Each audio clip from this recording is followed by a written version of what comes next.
Hey everyone, we are back. It's going to be a side quest today. We're working on the El Camino and fixing a wiring issue. So let me show you what I got going on under the hood. So here we are. Here's the main harness. I had a cover over this. I pulled this apart.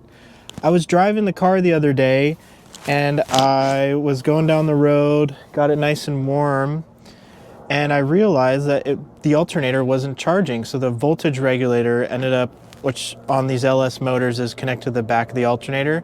The voltage regulator wasn't getting a 12-volt signal to the pinout or the pin connector on the back of the alternator. So I went back here, traced out the wires, and it turns out that this harness that I got from somebody didn't have a 12-volt signal that went to the alternator pigtail. So I started working on that, and then I realized that it might be hard to see, but this connector right here on the alternator that the 12-volt signal is supposed to go to, the soldering connection isn't too great, and it wasn't really making a firm connection on the back of the alternator here. So I went over to my local auto parts store. Let me open this up. First time I've opened this. And I went and got a new pigtail connector that hopefully looks like it fits great. So what we're going to do is we're going to solder this connector onto these wires in the same orientation the old connector was, re-loom everything on the harness, and then I should be good to go. So I'm going to get going on that, and hopefully we will have charging again, and I'll show you how we know that the alternator is charging. Stay tuned, it's going to be fun.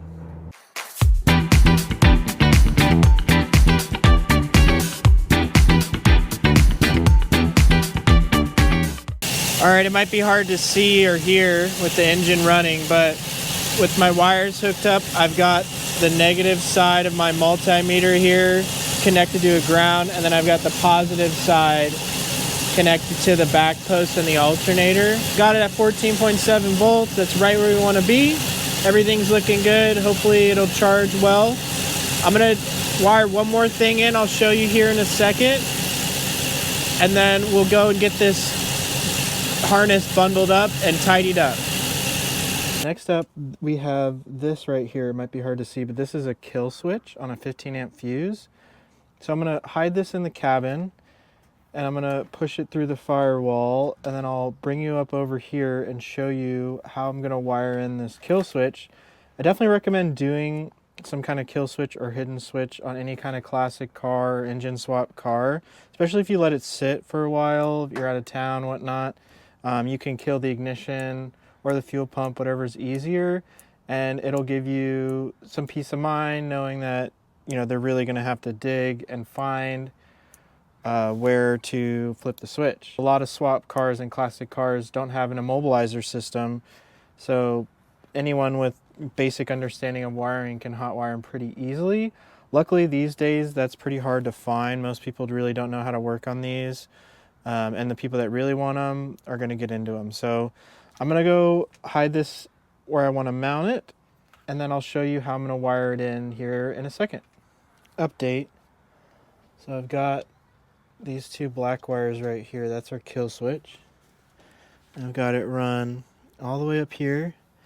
And then this first fuse right here is the fuel pump fuse. So once I get this whole harness tidied up, I'll plug it in right here and right here on each side of the fuel pump fuse. It'll essentially move the fuel pump fuse inboard to where the secret location that I put it in the cabin.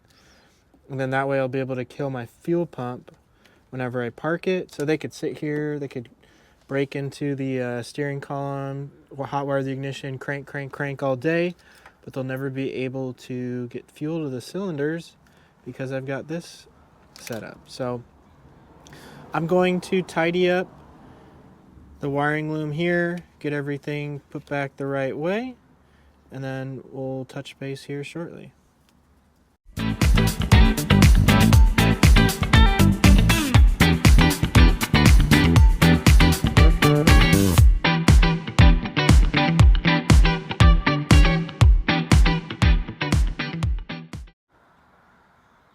Here it is, all buttoned up.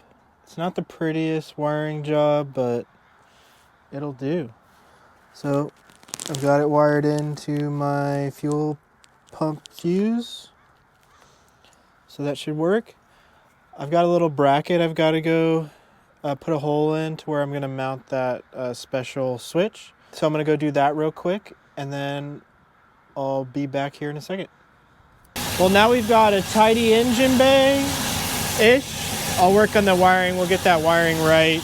Maybe we'll do a different ECU at some point. I'm getting 14.6 volts. So that means our alternator is charging. I've got a secret kill switch. So this phase of wiring for the El Camino, I think we're going to be pretty much done. There's always going to be more to this project, so stay tuned. Thank you so much for watching. Go find you an old car, an old bike. Learn how to wire it. Build it yourself. Don't buy it from somebody built. Thank you for watching, and I'll see you on the next one.